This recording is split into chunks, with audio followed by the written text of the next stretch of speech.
Yo, yo, yo, welcome back everyone to another Gruel review. I know it's been like a month-ish since I've done a Gruel review, but I just haven't had the time to watch many movies. But earlier this morning, I did get the chance, or I did have the chance to watch the brand new Japanese horror film, Exit 8, based off of the video game from 2023, the indie video game where you're in the subway and you're walking around, and if you see any anomalies that aren't in the original setup for this subway, then you have to go backwards, but if you see no anomalies, you have to go forwards. So if you do not catch the anomaly and you go forwards, you have to restart all the way from Exit 0, and it goes all the way up to Exit 8. It's a really, really cool game. I played it multiple times. So now we finally have a movie adaptation for it, and here are my thoughts. Now, before we start, I do want to admit, I think this is one of the best video game adaptations I have seen in a while.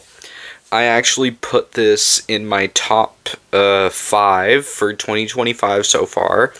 This movie was crazy, and I'm just so you guys know, there might be slight spoilers ahead, but either way, that's just a warning, so slight spoiler warning. But now getting into the movie, I love what they do in the beginning, where the entire first 5 minutes of the movie was a one take. It was like a 5-minute one take first person view where you're in the point of view of the main character's body, and he's walking around throughout the subway until he actually gets to the main part of the subway where he has to get to Exit 8 by finding anomalies, which I thought that was really cool that they went that route. It can give people motion sickness, which is understandable. I kind of almost did for a few times when I was watching it, but it was still a really, really cool concept, and it worked really well into the film. They do a lot of one takes throughout this film, where a single take is 5 minutes long. They do a lot of that in this film, and I really like what they're doing there, because it really makes you feel like you're in the movie. It gives more of an eeriness to the movie, and it makes the audience a little bit more uncomfortable, which I think was a great idea, because by doing one takes, you're fully immersive into following the character throughout the journey and going through this subway finding anomalies of such sorts. So it was really more of just kind of putting the audience into an unsafe territory. And I felt like they did really well with that. And they also went into the walking man, which is the guy with the briefcase that just walks around the subway. They went into his backstory and how he ended up in the subway, which was really, really cool. And there was multiple great plot twists in this movie. One of the best plot twists, actually, and you could see this one coming if you're paying good attention, but this is your first spoiler warning. In the ending of the film, or near halfway into the film, when we're going into the walking man's past and how he ended up here, they do show that he does make it to Exit 8. Not really.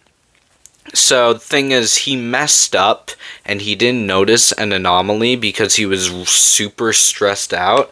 So then he walked past the anomaly, and then when he went to Exit 0, he did one more turn, and then he somehow ended up on Exit 8, and there was the staircase. So he went up the staircase, but unfortunately for him, he ended up back where he was. And in the end of the film, the main character actually does manage to make it to exit 8, but the staircase goes down and not up like how it's supposed to go.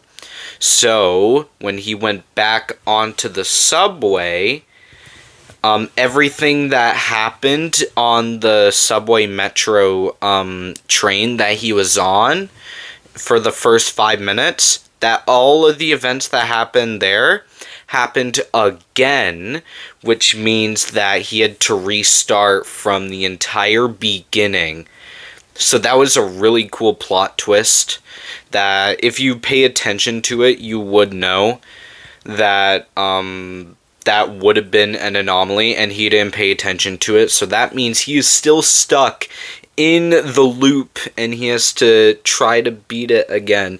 But make sure he's going upwards instead of downwards, or else he's going to end up back in the same place.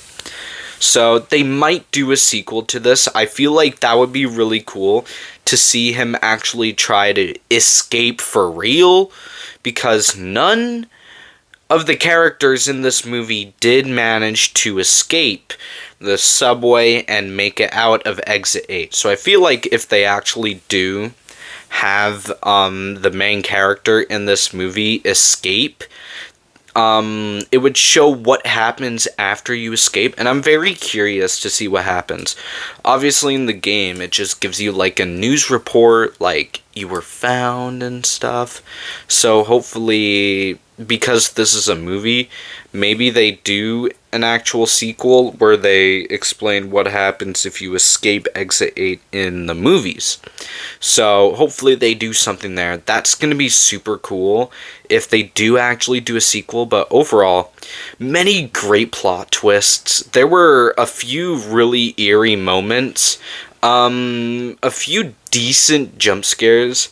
This movie felt like it was less scary and more eerie and creepy, and this movie more felt like it was trying to make the audience feel unsafe than actually trying to be a scary film, which I really like, that it didn't necessarily focus on scaring the audience, but instead making them feel unsafe wherever they're watching this film. So overall, I gave this a 9.5 out of 10. Not necessarily perfect. It was decently boring through times, but the events that do occur in the movie are really the saving points for it. And the plot twist at the end definitely helped with the boredom that I gained throughout watching it.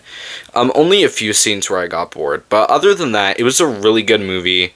Definitely one of the better movies of 2025, so I would recommend it. However, you cannot watch this film in theaters yet. It did go into theaters on August 29th this year, but that was only in Japan. So if you do want to watch Exit 8 in theaters, you cannot watch it in theaters until 2026 in North America, from what I know.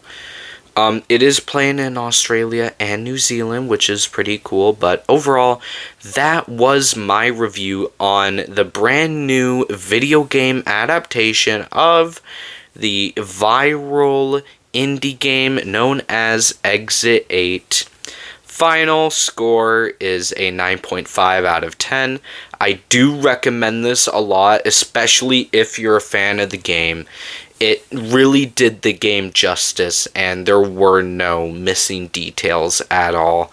It was great from start to finish, and that is my review. So everyone, thank you for all coming by and watching this cruel review. I will be doing some more later on Weapons and Fantastic Four First Steps sometime in the next month. Yes, month.